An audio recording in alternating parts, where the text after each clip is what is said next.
And are you going to file it? You're just giving me a preview, or? I could file it. Okay. I'll do whatever the honorable court desires.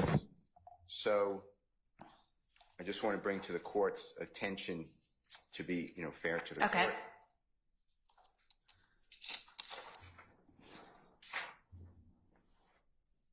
May I approach, Your Honor? Yes. And it may be easiest to just hand it to Ms. Pursfield. And y'all, it's on my mind right now. Before we all leave here today, I want to make sure that my staff has cell numbers for everybody. Okay. All right. So I've handed this honorable court's co-worker and the state 2 cases, P-R-O-P-S-T versus Morgan, M-O-R-G-A-N, and it's 288 Georgia, 862, 708 Southeast 2D, 211. And if you look at page 2 of the copy of the case that I've handed to this honorable court and the state, on the left-hand side, on the bottom last paragraph, our highest court explained that another line of appellate decisions holds that if a party files a motion to recuse a trial judge and the motion is denied, but it is later determined that the judge should have been disqualified to act in the case, all proceedings after the filing of the motion to recuse are invalid and have no effect. And the reason I raise that is, Your Honor may be aware but may not be, the Honorable Douglas Weinstein filed an initial motion to recuse Judge Glanville. He did that on June 12th of 2024 in the afternoon hours. Judge Glanville initially denied, he stopped proceedings and he denied that motion without referring it to another judge, and he made some findings of why he's denying it. On behalf of Mr. Williams, the Honorable, yes. Was there a written order? He did file a written order. June the 14th. Okay. 2 days later. All right. And that was the Honorable Douglas Weinstein. Okay. The Honorable Keith Adams and I, on behalf of Mr. Williams, then filed a motion to recuse, but we didn't file ours until June 17th. It's Monday, June 17th. Okay. But the way I understand the case law is that once Attorney Weinstein filed that motion, which the Honorable Judge Krause eventually granted. Judge Krause, in a written order dated, I'm going to tell you, July 15, 2024, granted Mr. Williams as well as Mr. Kendrick. Mr. Weinstein represents Mr. Kendrick, both of the motions. So the way I understand the case law is everything that happened after the filing by Mr. Weinstein on June 12, 2024 is invalid. Okay. So if you would do me a favor and put that in writing and file it as a motion, and then I will add that to our pending list. Yes. And I don't want to, I appreciate you letting me know. I don't want to get into substantive argument about anything today because we don't have the parties themselves here. This is basically just a sort of status. So if you will file something to that effect, then I'll have that added to the list, but I appreciate that. I'll file it today. Can I add one other thing just for your knowledge? But sure. If it's something that's more than a status, then I will withdraw it. Yeah, I mean, you can tell me, but I'm, not going to consider it. We're not going to argue it. But yes, absolutely. Go ahead. Understood. I just want you to know that there was a witness testifying. That's why I thought it's important, which will potentially, if you determine it, require the jury to have their notes, if you require it taken away and then wiping out what they heard. I just want you to be aware of that. Okay, I'm not sure if I follow what you're saying now. So there was a witness testifying. His name is Mr. Copeland. Yeah. After Judge Glanville denied that motion, the jury heard from a witness on the afternoon of of June 12th, June 13th, June 14th, and then June 17th. So I just want you to be aware. All right, I understand what you're saying now. All right, thank you. Other than that, those are the motions. Great. Okay. For Mr. Huey, I have got a renewed motion for bond. Is there anything else for, I don't even know which party I'm looking at yet, but, okay. That is the only motion that I've Okay. at this point. All right. Yes, thank you. Okay, so for Mr. Stillwell.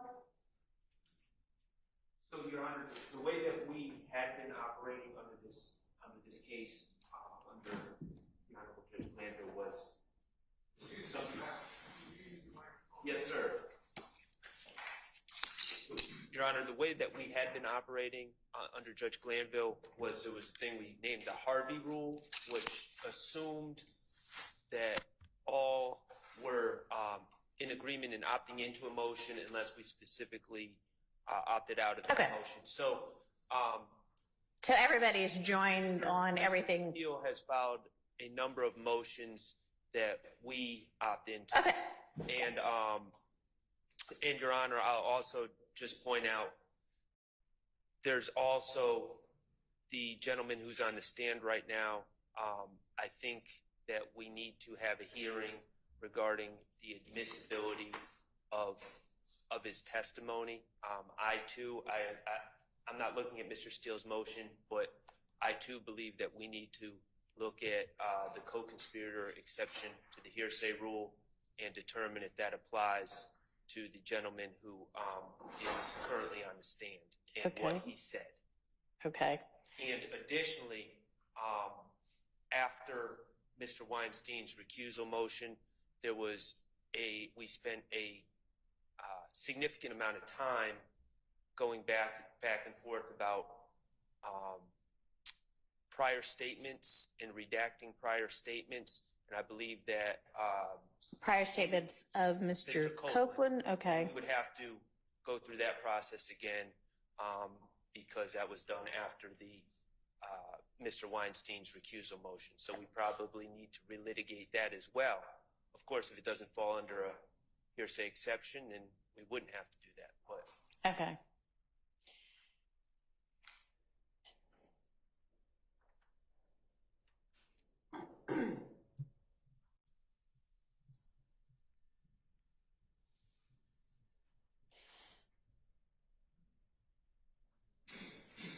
And with regard to the question of the admissibility of Copeland's statements under the co-conspirator rule, is there a pending motion or was there an oral motion? Has there been a ruling? there was a ruling. Okay. I don't recall if it's been reduced to writing. I'm going to assume it was. But you know, we've litigated a recusal motion. We've talked about the appearance of impropriety at this point, and from our stance, we need to relitigate that issue. Okay. Yeah, I mean, sure. Separate from whether anything needs to be reconsidered based on anything about the recusal, just with regard to like pure evidence. Was there an objection and a ruling? There was. It was before he started testifying? There was. Okay. And that's what you're saying should be? Not into substance, but just to educate. But is that what you're saying should be reconsidered? Okay. All right. All right. I am not going to go back. I mean, this case has been going on for how long? 6 months, at least the trial part of it. And obviously I'm parachuting in and I'm just going to have to pick up from here and move forward. I cannot go back and reconsider every evidentiary ruling that's already been made. And I don't think that's what you're asking. I think you're saying because this witness is still on the stand. But I don't know, Mr. Botts, if you were about to say, let's reconsider everything, but we're not going to be able to do that. Just all the rulings On Mr. Copeland. Okay. All right. All right. And let's see, for Mr. Ryan, and I understand everybody's basically joined in on everything we've already talked about. Is there anything that's individual or in particular to your client that I need to think about? Yes, Your Honor.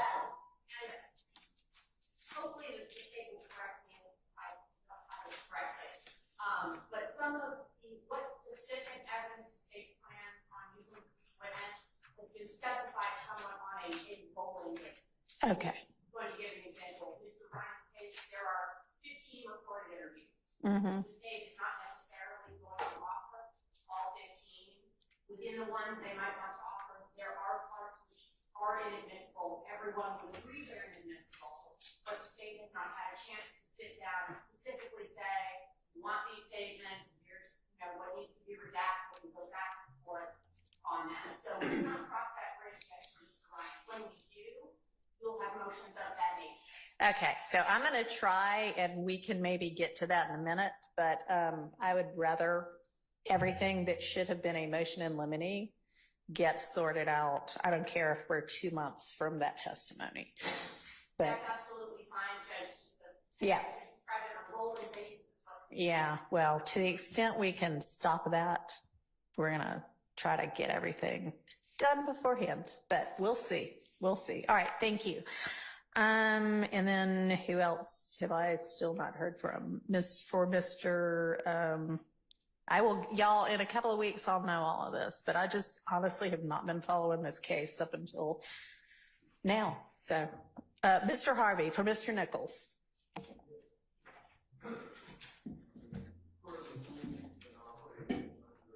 And I may need you to yell. I'm sorry. Better? Yes. Per the rule we've been operating under, we're all in on everyone else's motions, barring a on the record opt out. Okay. So we're in on everything because we have not opted out as of this point on any of those motions. Okay.